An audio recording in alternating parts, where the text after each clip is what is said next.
Well, good evening, everybody, and welcome to Pembroke College, Oxford. Jeanette and I are delighted to be here tonight to see the opening of this really important exhibition, and in a moment to hand over to what I promise you will be a fascinating conversation, listening to the organisations who work on this project. Can I just for a moment tell you a little bit about Pembroke? Our core purpose here is to contribute to the common good through education, scholarship, and research. We try to equip the next generation to confront the challenges of tomorrow, but we do that by looking backwards to find out about the challenges of the past. And we do it through interdisciplinary collaboration, which is fundamental to the way the college is structured and the way we work between our different disciplines. As well as collaboration between our students and researchers from different disciplines, this also involves looking outwards into the world, and being honest to face real-world challenges. And so events and initiatives like this enrich us all. They enrich our community. We look beyond the quadrangles of this historic place and want to engage with the world around us.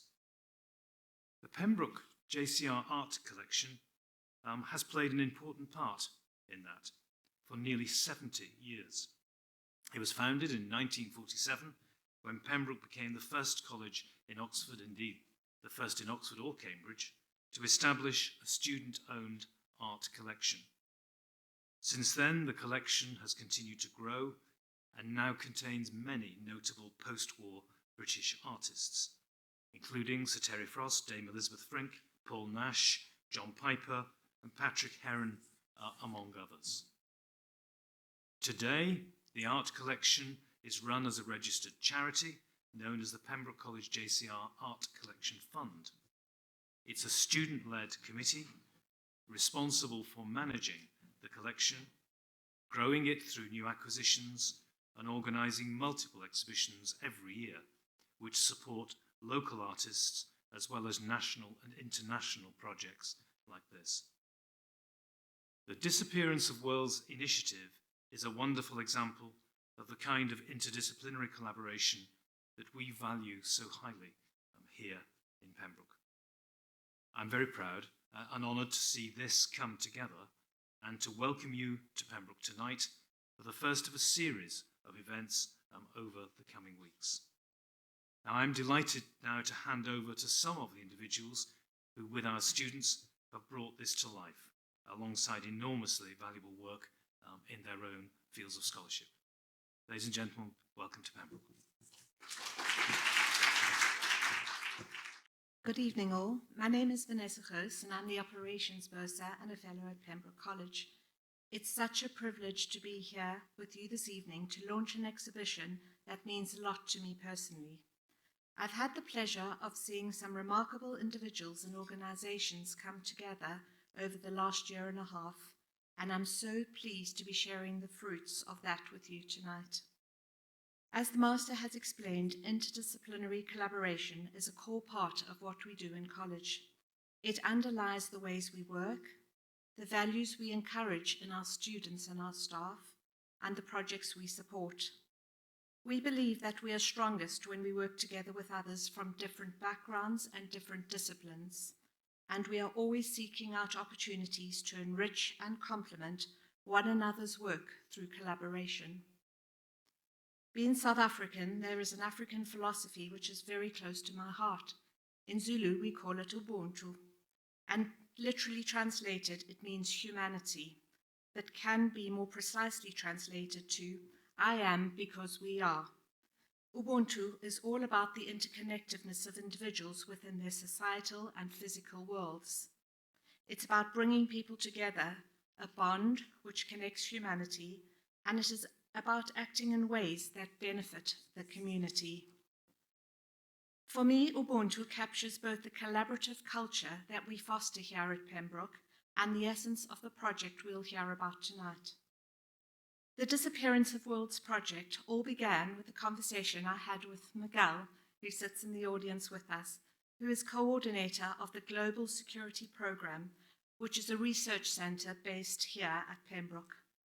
I sat with Miguel at the college Christmas lunch in 2023, where he told me about his work as co-lead of the Found project, which explores technologies for locating clandestine graves in Mexico.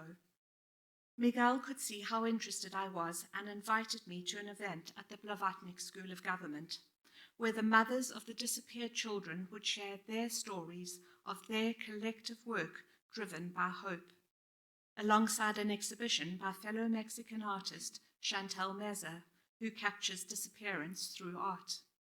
Unfortunately, in the end, Chantal was unable to exhibit her work at the event, but in that spirit of Ubuntu, and knowing how engaged and outward-looking our JCR Art Committee are, I mentioned the college's gallery space, suggesting that there may be potential for a collaboration where she could exhibit her work and create another platform for the voices of the searching mothers.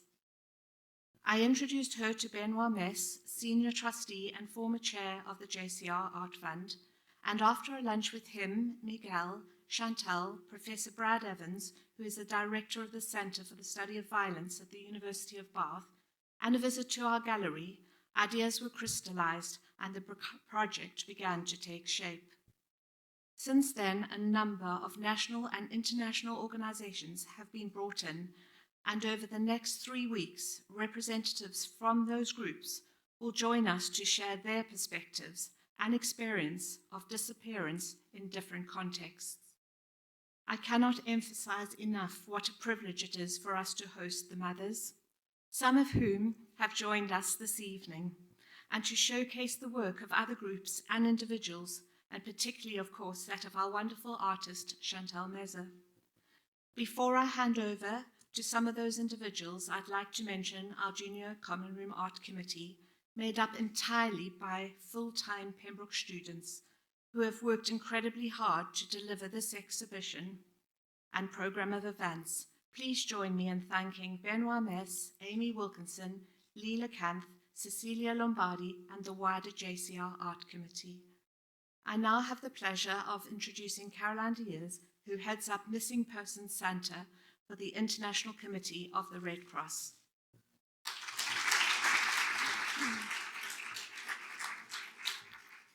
Hello, everyone. It's a privilege to be here and to participate in this event.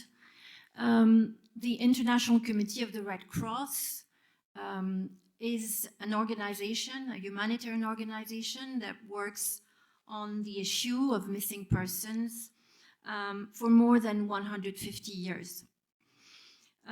We work as a global movement with the Red Cross and Red Crescent movement, which includes national societies in almost all the countries of the world, and like the British Red Cross here in the UK. All over the world, we take requests from family members who are looking for their loved ones that they have lost trace of in relation with different crises, particularly armed conflicts, but also situations of violence or disasters, and also in the context of migration. Not knowing the fate and whereabouts of a loved one is an immense suffering. It has no end until you get an answer. It's a terrible legacy of conflict and of many other crises. So we, as humanitarians, we focus on providing answers and on supporting families that have to cope with this terrible absence and loss. Families not only need answers, but it is also their right to get answers. It is their right to know.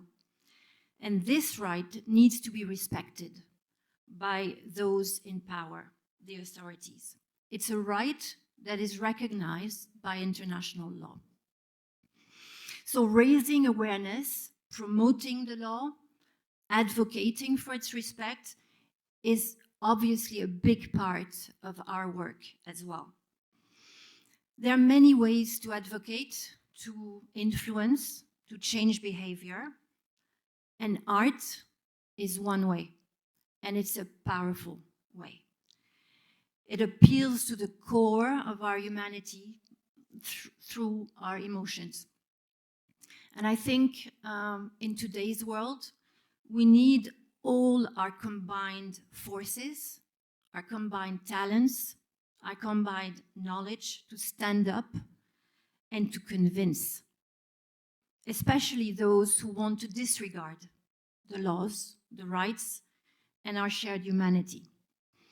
So that's why I'm so happy that we as the ICRC and the Red Cross and Red Crescent movement can be part of this initiative that brings closer different domains and different worlds on this issue. And I thank you very much to have given me the opportunity to bring this message. So I hope it is the start of a promising partnership. Thank you. Good evening. As the director of Oxford Festival of the Arts, it is an honor to be part of this consortium of wonderful partners that came together to bring Disappearance of Worlds, the art of Chantal Meza, whose work confronts the violence, terror, and complexities of disappearance in the world to Oxford at a time when it is urgent for the arts to speak. What saddened me most is the need to do this in the first place. What filled me with hope is that every person we approached to frame this exhibition in contemporary humanitarian dialogue immediately said yes. Is art for art's sake a hoax, as declared by Picasso? Should art be independent of all claptrap and stand alone, Whistler? Should we, as Kandinsky dares us, the ones who can speak, vainly squander our artistic power and say nothing? Or should we, perhaps, embrace Edgar Allan Poe's poetic principle? Just as the intellect concerns itself with truth, so taste informs us of the beautiful, while the moral sense is regardful of duty. Are we, de facto, theory mad beyond redemption if, despite these differences, we persist in attempting to reconcile the obstinate oils and waters of poetry and truth? I am sure that this and much more will be explored and debated over these coming weeks. I am deeply indebted to Will Gompertz, a friend and supporter of the festival, for opening the exhibition for us with a dialogue with Chantal Meza. Will Gompertz is a director of Sir John Soane's Museum in London. Prior to joining the museum, he was the artistic director of the Barbican Art Centre. In 2009, the BBC appointed Will as its first arts editor, a senior journalistic role in which Will spent 11 years reporting on the arts from across the globe. During his time at the BBC, Will interviewed countless artists, actors, writers, musicians, and directors, and wrote and presented documentaries for BBC One and Two, also hosting shows on Radio 2, Radio 4, and BBC 5 Live. As a champion of the arts, Will is also the author of a number of internationally best-selling non-fiction books and articles for leading publishers, magazines, and newspapers. Before joining the BBC, Will spent 7 years as a director of the Tate Galleries. As for Chantal Meza, I cannot possibly do that more justice than the exhibition itself. Her art would speak for itself, and I am sure you will all agree. It is a privilege to have gotten to know her and her work. Thank you.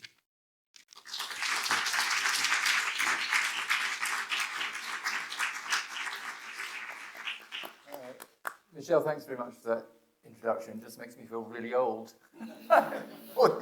Just went on and on and on. Oh God, yeah, that's true. Chantal, how lovely to see you. What a wonderful exhibition. How many people had a chance to go into the... okay, so those of you who haven't are in for a real treat. And those who have will probably hopefully can go back and with a little bit more knowledge about the art and what Chantal's thinking when she's painting and how she's painting. But can we start, if we may, Chantal, because we don't necessarily all know you intimately. Yeah. Just get a little bit of an understanding of you as a person and the village you grew up in, your father who was an artisan, and sort of those sort of early days, which were sort of the shaping of you. Yeah. Thank you. Thank you, Will. Thank you, everybody, for coming. I have a small tradition I have developed in the UK. And it's a bit silly because it's just mainly to embarrass my husband and tell him how much he means a lot to me, that he's always supporting me and he brings me on every event healthy and alive, like we say in Mexico, sana y salva. And it is thanks to him and he standing my world that I'm able to do so many things in life. So thank you for this, and also to Miguel as well. It's been a pleasure. Thank you so much for all the effort you've been able to bring. We said Carmen and all of them, and all the effort you've done for this. All this amazing team. Vanessa, Michelle. Thank you very much for opening the doors, Benoit, everybody around. Sorry that I have to, nobody told me to say this, and I'm sorry if I'm just breaking a bit the program, but I really feel grateful that, it's been an amazing year of putting everything together, so I'm really grateful to all of you, honestly, I am. Is there a way our microphones are lined up, which is causing it to boom? That's good. Great. We talked about, I met your gorgeous husband. Yeah, he's gorgeous. A few minutes ago, and I asked them where they met, and he said in Mexico, and I said, doing what? And you were giving a lecture, and I said, well, it must have been a hell of a lecture. and Chantal said, well, I can't even remember.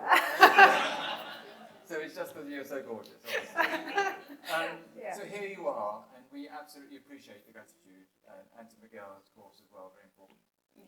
But just let's go to little Chantal, growing up in a tiny village with parents who are artisans. Yeah. So I was grown up in Mexico in a small village called Tecali, and Tecali in Nahuatl is Tecaji, and means stone house, and I think that's been marked. I've been engraved with that name, with that place. My paintings all over. They've been inspired by that, but the abstract shapes I see in the stone. I've grown up with not only my father and generations of grandfathers and family carving the stone as artisans they are. But I think myself growing up and seeing the stone and those abstract shapes have allowed me to, I suppose, imagine worlds, out of that small little town. I mean, I'm a self-taught painter, and I did wanted to go to school. There's art school. I did ask for that, but the possibilities, because of the place I was growing, were not. I didn't have really the chance to do it. So I started to have few books, a bit of like CDs back then. And listened to Beethoven. It was the first classical music I heard, and I fell in love. I didn't know what was that, because it was a small village in Mexico, so it's like nothing that I've ever heard. Interestingly enough, even till today, the work I admire is the works of Renaissance painters. Like I so much admire Rembrandt, Goya. Titian, and all of them. You can see with your dark palette. Probably, yes. You could see their toner even as well. That it's a bit more like palettes, but still, I think there's something about that ancient. Not only for me in the stone, which is an ancient material, isn't it? It's been there millions of years. I think there is something about that which it has attracted me to that. Artistic world, I think. So have you heard of the British artist Barbara Hepworth?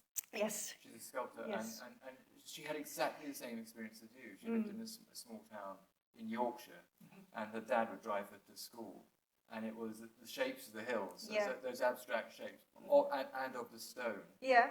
And that just went deep inside her, and she couldn't resist it. Yes. And then interestingly, the same as you, she worked in an abstract medium or style as opposed to figurative. And is that because of you're almost anthropomorphizing the stone? Yes. Yeah, I think that's there was an interesting way because of to me, I love this drawing, so I was just copying them, right? So you start copying and you start learning how to draw draw the figure, the faces. I still do landscapes and all those things. I'm fascinated by that ability to do that. But I've always, developed a curiosity beyond. I feel like painting a perfect eye, a perfect face, it was not enough. So there was always something, just kind of, my hand will go, the shape will go, the carbon will go, the pencil will go somewhere else. And then I started to do, like you say, just do this kind of, certainly an eye will become the eye of, not of a human, but an eagle, or the arms will start to grow, lines of root trees. And then I realized and I learned that this was pretty much in my culture, in Mexico, if you see the carved stone or codices, is that how you pronounce it?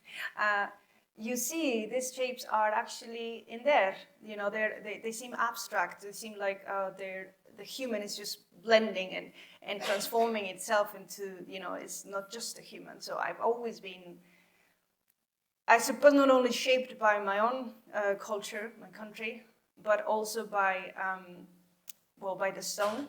And I would say, I don't know, perhaps just the world really, because it's not. I don't feel just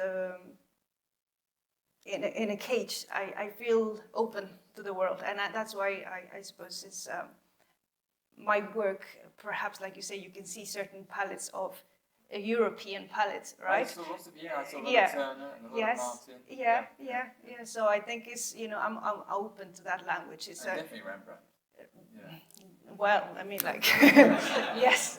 So well, what you were saying yes. about Yeah. your eye might turn into another eye might turn. Yeah. It rather reminded me of that wonderful Paul Klee expression. Art is simply taking a line for a walk. Yes, and yes. You don't quite know. No. Where it's going to go. But so you call yourself self-taught artist. But your father was an artist in his own right. Yes. So what do you mean by, I suppose, self-taught? Self-taught. And how involved was your father and your mother in your art education, so to speak? Well, so my father, with the little bit of money he had, he sometimes would buy like these old books that probably some Mexican stole from an old library, and he just arrive and sell them cheap. And so there was this very thick, very ancient books. And it has really like old engravings. I couldn't understand what it was said. I was just taken by the image. I think it was in English actually. Or like I was just mentioning this CD. It was like a CD, and I'll play there. And it was pretty much my only touch with what I would say culture, high culture, because I didn't have it at school. It was not there. So I think.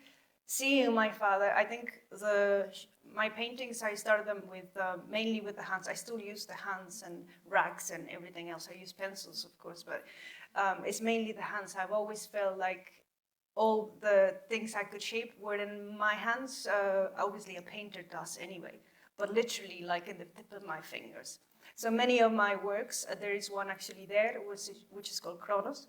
And that was mainly done by with the rags, the control of the rags, and brush, some 1, 2, 3 brush strokes, and mainly with the hands. And you were 19 when you made that, right? And I was 19 when I made that. Yeah. Yes. So I think the influence of my father was there, but not. It was never thought. So he never, because it was his job to live. I needed to bring food to the table.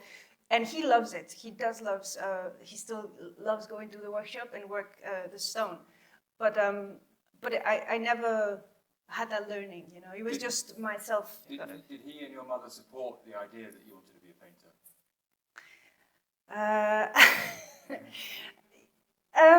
I think they wanted me because of the place I come from, right? It's like they wanted me to be secure. Yes, so that I had money. This is normal. Yes, that I had money literally because they came from literally nothing. Like my dad was poor. There was like 15 children, and he made his way, right? We did live okay, but it was not. We didn't have things really like you know. So for them, it was for me to find a security. So it's not that they didn't want me to draw or to paint, but they wanted me to have a living. So I was working, so I started at 15. I started to work in my dad's shop, and I was painting some paintings every now and then I was hanging them in the shop, and then sometimes they will sell, like tourists, because it's a tourist place, so the people from all around the world will come and buy the pieces. So that is how I was able to sell some paintings, and by the age of 19, then some people came and said, oh yeah, those are really good paintings, let's have an exhibition. And I said, oh, okay, that is great. And then I just had an exhibition, and from there I said, you know, Dad, I think, Mom, I think I really want to do this. And they supported me. Did you ever have that thing we talk about a lot in British culture of imposter syndrome? Yes. Did you have permission to be a painter? Did I have I had the vision myself of being a painter. Is that what you're asking? No. Did you have permission? Permission to. Yeah. You know, was it arrogant of you to think, oh, I'm a painter and people will buy my work? You know. I didn't knew that world as such. You see, because when I remember. I wanted to be a painter since I know it sounds ridiculous, but I was about 12. I remember at primary school, and I really remember having this strong feeling of wanting to paint. I thought that I needed to. I felt like escaping. Yeah. So paint for me was always that. So it was always just my room and the painting, and that's how I would escape. Like I said, I didn't knew this art world or gallery stuff. Nobody told me anything. I didn't knew, like I never stepped into a museum until I was, I don't know, 18, 19, something like that. There were no, I wouldn't be able to go to the city by myself. So, you know, so I didn't knew galleries. I didn't knew that world. I didn't knew what it was. But I knew what painting was. Amazing. Because there is, there's obviously a long history of self-taught artists, you know, Van Gogh, Rousseau, and Frida Kahlo. Yes. You know, and obviously she's a great Mexican artist. Mm-hmm. In the same way as your work has developed, deeply politically engaged. Yes. With Mexico, how big a presence, if at all, has she been in your life? It was actually, interestingly enough, my sister gave me, I was about 18, 19, a book of her diary.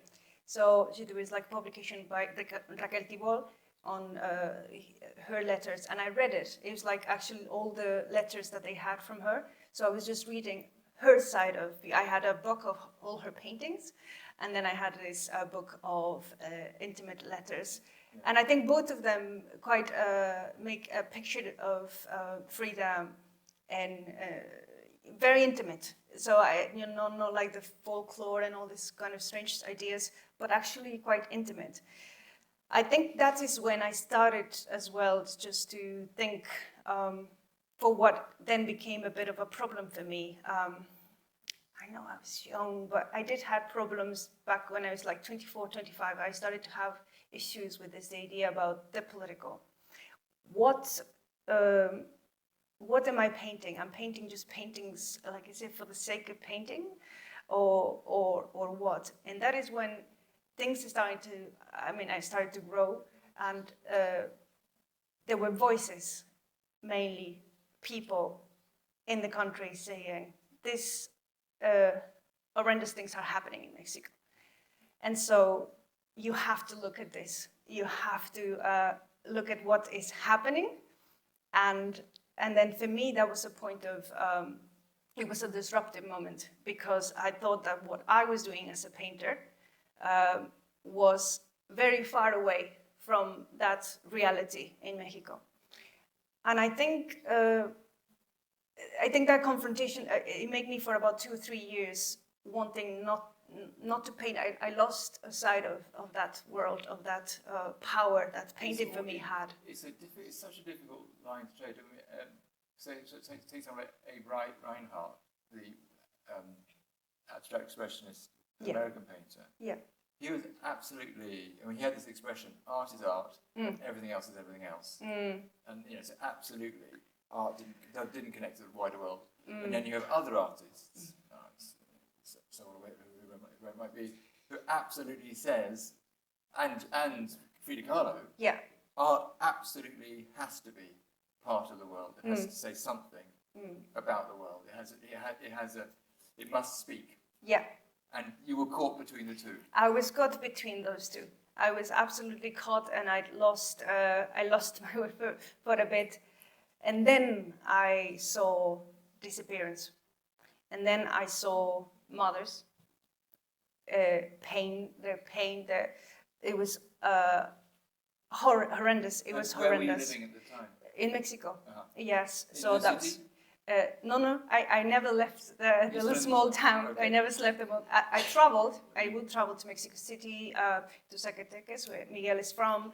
And so I will travel to those places and other places, Oaxaca, around the country really, just to work and exhibit and sell the work. But I did have that moment, and that, I think, it marked me because I understood, it took me years to understand why and how, a different meaning of the political. Of course, there is what you would call propaganda, and there is a specific message I'm going to deliver, and we have to do this, and we have to, follow this path. But it was only through this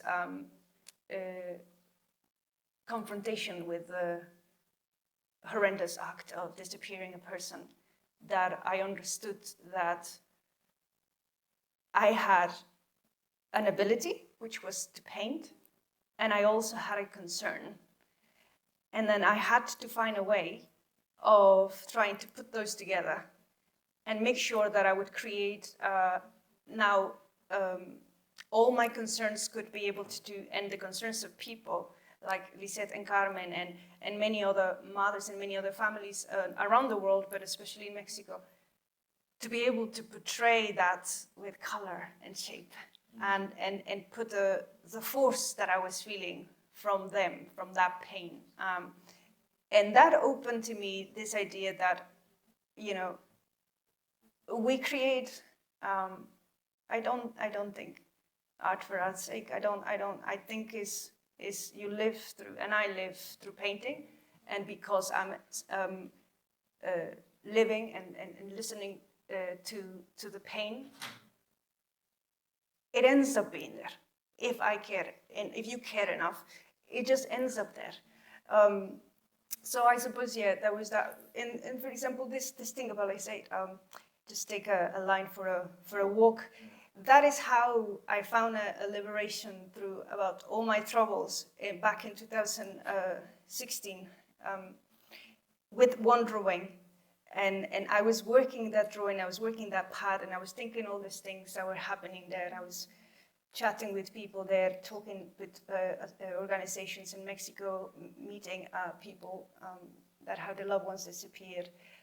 And I remember I was traveling with this pad, and I was sketching some stuff, and then I'd come back to the same sketch until that sketch indicated to me. I saw how all the bodies were explode. I saw this world of bodies being tortured, and that drawing, and that's what my window was, and that became a collection called Apparitions.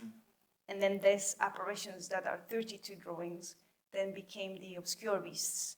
And those obscure beasts became fragments of a catastrophe. And then they became the void, and then they became the collapse of consciousness, and then it became the State of Disappearance collection. And like 72 works that I work between Mexico and here, the UK. And still now, these collections that you'll see, the Disappearance of Worlds, I just think that you never stop thinking, and this is something we were talking with Caroline yesterday.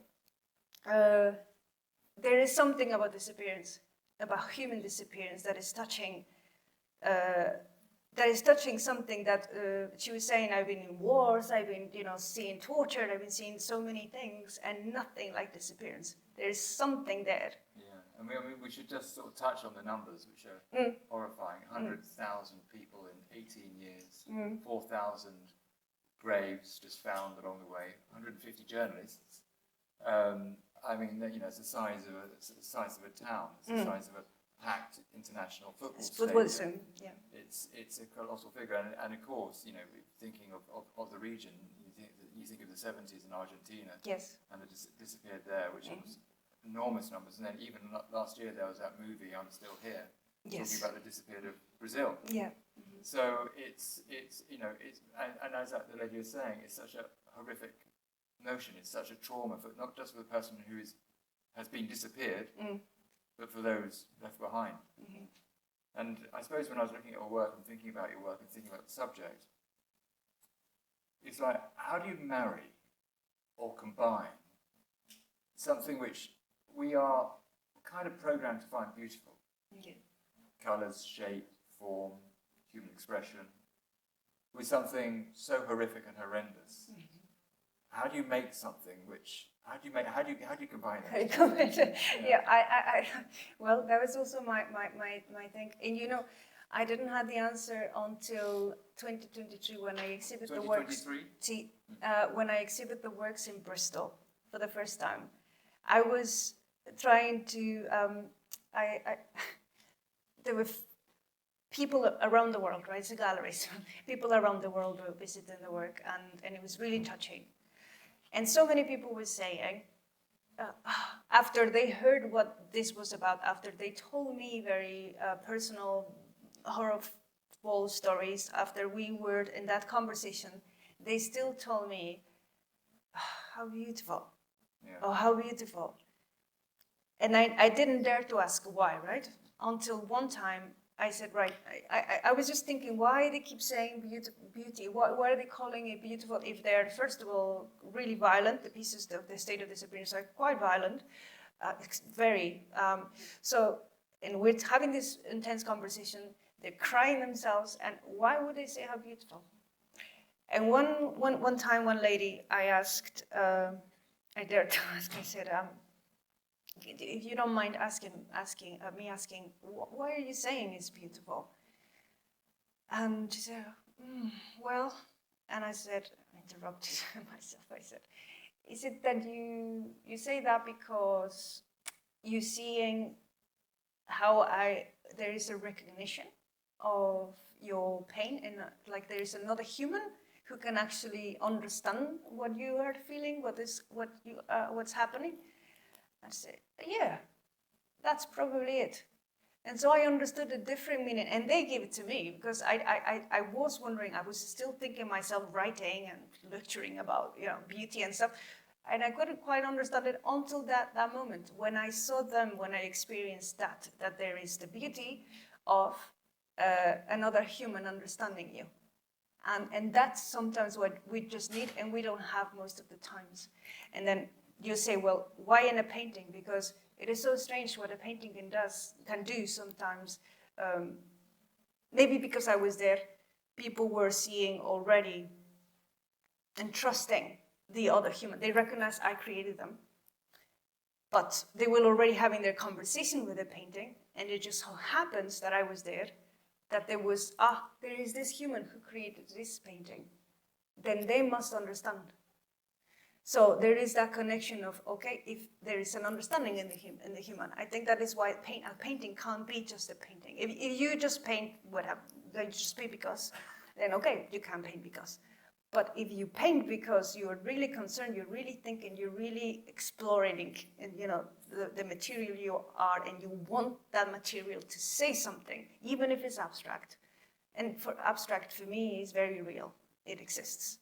So that's why I tried to put it there. And perhaps there is an answer there of, that thing you're mentioning about beauty, or how can you put those things together? I don't know, really. I just know that you have to understand it, and you have to want to do it, and you have to do your best to do it. Yeah. People can see it. Yeah, because most people buy art for decoration.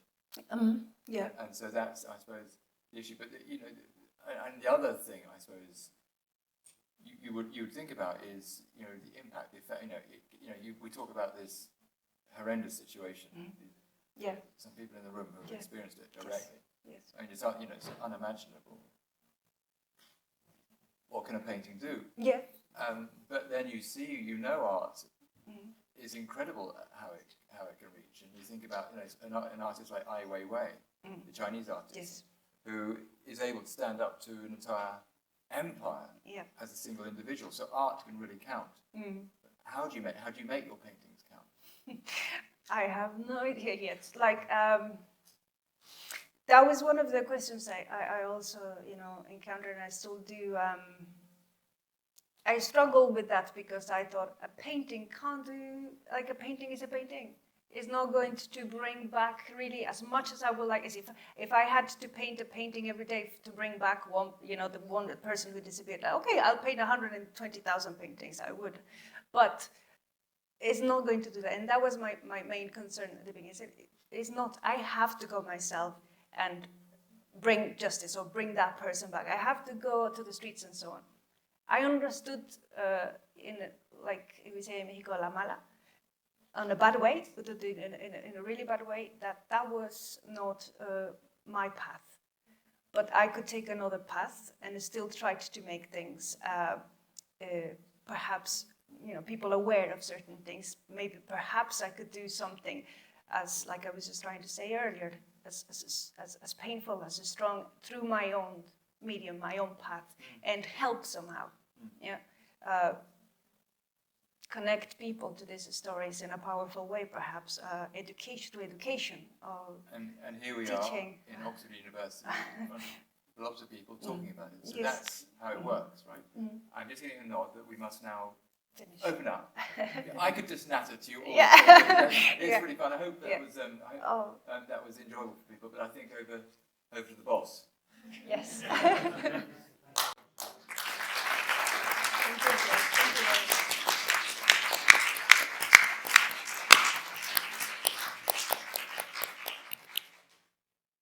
Will and Chantal have very kindly offered to take questions from the audience for 10 minutes or so. And so please use the opportunity well. Stick your hand in the air and have a go, please. Don't be shy. There we go. Ben. I'm intrigued by the title, Disappearance of Worlds. Disappearance part is evident, but what about the of worlds part? Yeah, I think it's. I think a world. Precisely what is the world? Why worlds? In Mexico, we say mundos, no? Los mundos, el otro mundo, or los otros mundos. It's mainly just to say that, you know, everybody's in the world, you know, everybody is a world in itself. So the disappearance of cultures, the disappearance of individuals as such, which in themselves are a world, the worlds that we inhabit, and we all collectively are. So what is the disappearance of worlds? Are we envisioning, why do we speak a lot nowadays about vanishing, about annihilation, about those types of disappearances? I think it's important to. I wouldn't like to disclose too much, you know, about those. Like I don't like disclosing much about each one of the paintings. I rather, you know, let people also think about that. But mainly that's the general idea behind that title. There's a hand, Ben, just to your, yes, far end. I was intrigued when I looked at the works that a lot of them appear to have a source of light in them. And I was wondering whether that's a conscious element. Yeah.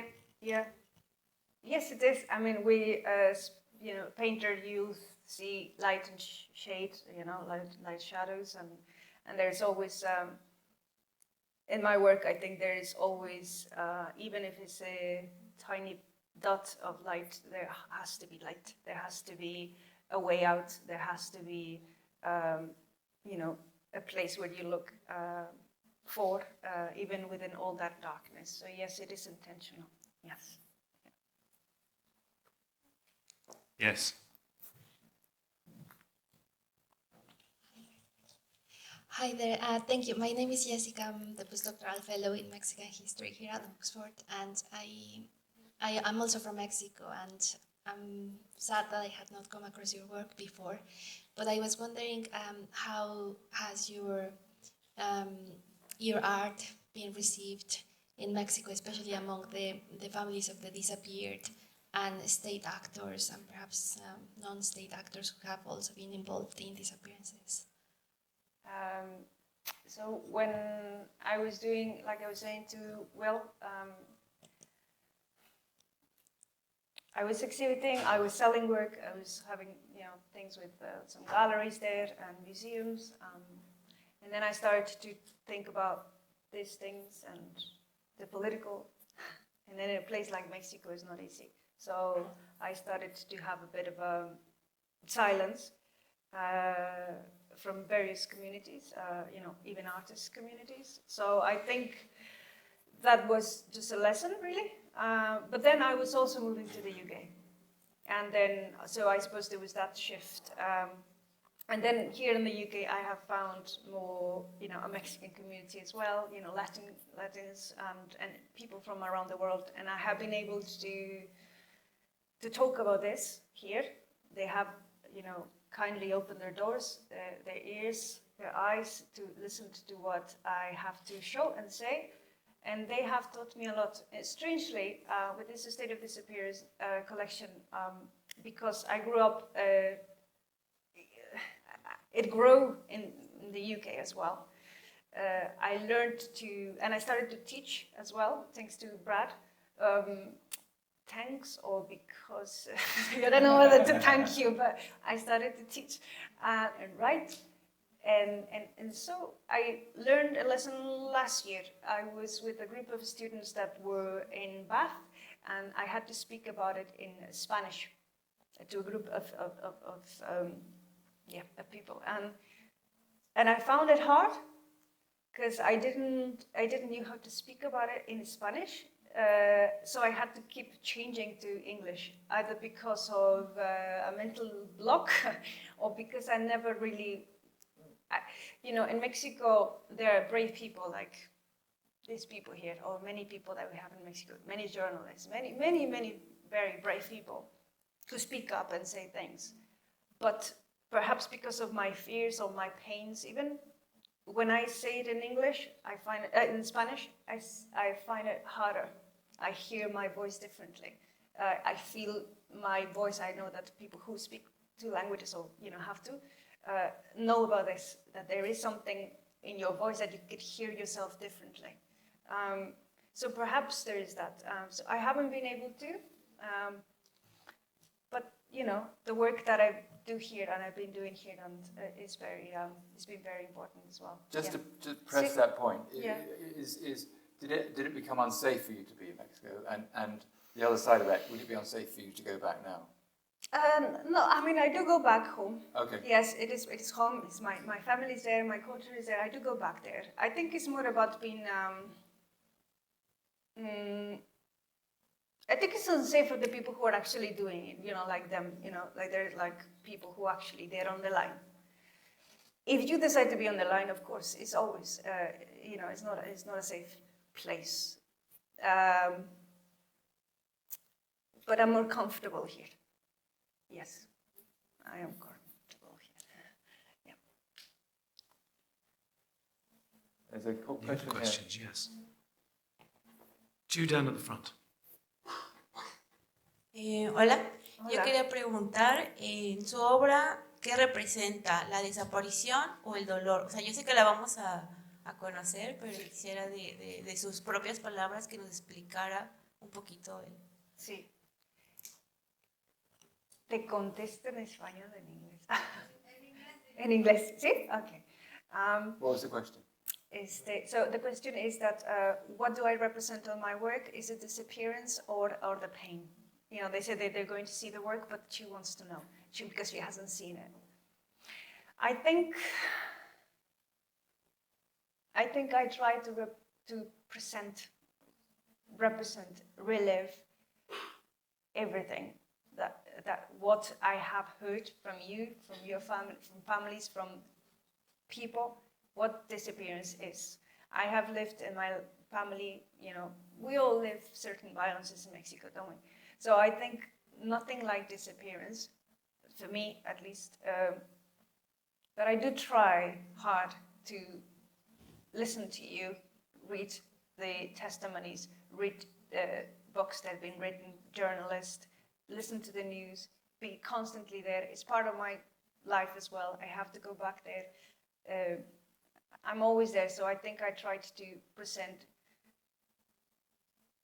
that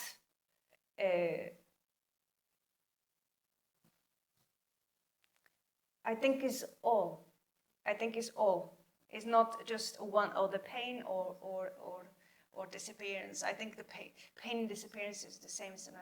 It's like pain, torture, is absence, is sorrows, is sadness. Is you have said it before, you know. So I think it's all that. I tried my best to do the justice to such a horrendous practice. Yeah. Is there a question here just to the left at the front?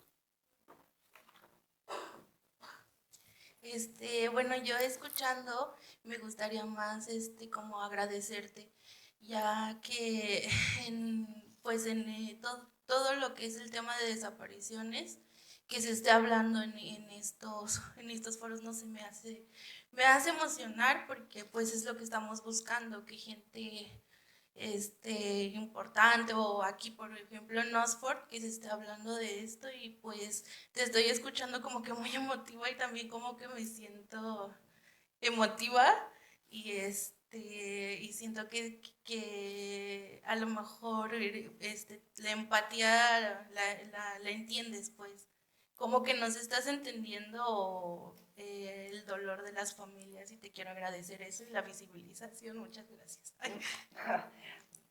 No, muchísimas gracias a ustedes. Me gustaría hablar en español, pero muchísimas gracias a ustedes, de verdad. I think the... What was the question?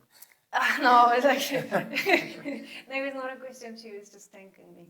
Thanking me for the job and that I've done everything, and that you can recognize the empathy, and that you could see that how I care for this, and that it means a lot for them that, for example, there is these types of conversations happening in a place like Oxford, that they're now being you know, they get the chance to speak, because that's what they want as families. They want people to actually talk about this, raise awareness of it, and that it means a lot for her, and that that is happening.